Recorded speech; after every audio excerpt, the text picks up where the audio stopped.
Good morning students. 10वीं वाले बच्चों के लिए हमारे अब तक के ये जो लेसन चल रहे थे वो व्याकरण के ऊपर आधारित थे।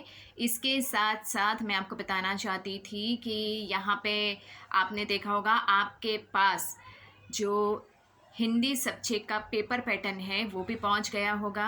और इसके साथ साथ मैं आपको बता दूं कि हमारे अभी जो लेसन चल रहे हैं ये लेसन हमारे व्याकरण के ऊपर है, जिसमें अब तक हमने समानार्थी शब्द देखे यानी पर्यायवाची शब्द और समास देखे, समास के प्रकार देखे। ठीक है, इसके साथ साथ अब हमारा जो नया मुद्दा है ये नया मुद्दा हमारा होगा पेपर पैटर्न के हिसाब से ही, यानी कि समानार्थी शब्द देखे, इसके साथ साथ समास देखे। और अब होगा हमारा आगे वाला ये जो टॉपिक होगा, जो लेसन होगा, वो शब्द समूह के लिए एक शब्द। तो यहाँ पे शब्द समूह के लिए एक शब्द क्या होता है पहले वो मैं आपको बता दूँ।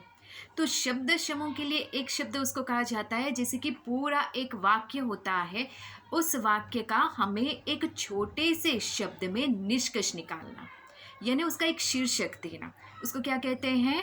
वेरी गुड, उसको कहते हैं शब्द समूह के लिए एक शब्द। ध्यान दीजिएगा बच्चों, शब्द समूह के लिए एक शब्द परीक्षा में ये पूछा जाता है। बोर्ड की परीक्षा के पेपर पैटर्न के अनुसार मैं बता रही हूँ। तो हमारा ये जो टॉपिक है उसी के ऊपर अब चलेगा। शब्द समूह के लिए एक शब्द उसको कहा जाता है जिसमें विस्तार से लिखे हुए वाक्य को हमें एक संक्षिप्त शब्द में एक नाम देना है। दूसरे अर्थ में कहे तो जैसे कि हम लोग पूरा गद्यांश पढ़ते हैं, पूरा पद्यांश पढ़ते हैं और फिर उसका एक शीर्षक देते हैं। और शीर्षक भी कोई ऐसा वैसा नहीं होता है, हमें शीर्षक देना पड़ता है उस गद्य या पद्य को पढ़कर।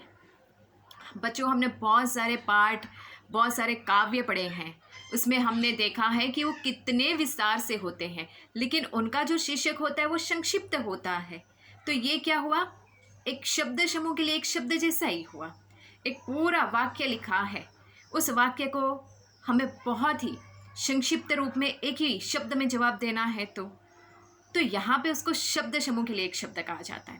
पहले तो बच्चों ये हम समझ लेंगे, तभी हमारे थोड़ा सा दिमाग में आएगा कि शब्द समूह के लिए एक शब्द किसको कहते हैं।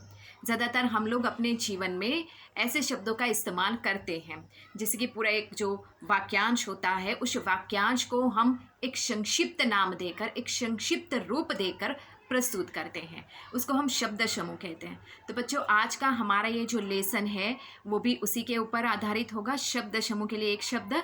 और मैं आपको यहाँ पे जो शब्द समूह के लिए एक शब्द है उसकी एक PDF फाइल भी भेजती हूँ, ताकि आप लोग उसमें देखते जाओ, उसमें देखकर आप लोग अपनी कॉपी में लिखते जाओ, ताकि आपके पास उसका मटेरियल आ जाए। इसके साथ साथ आगे वाले नेक्स्ट वीडियो में शब्द समूह के लिए एक शब्द किसे कहते हैं उसकी परिभाषा देखेंगे, और उसके साथ साथ कुछ एक शब्द के समूह के लिए एक शब्द जो है कौन कौन से हैं जो बोर्ड की परीक्षा में पूछे जाते हैं, ऐसे शब्दों का भी मैं परिचय आपको करवाऊंगी।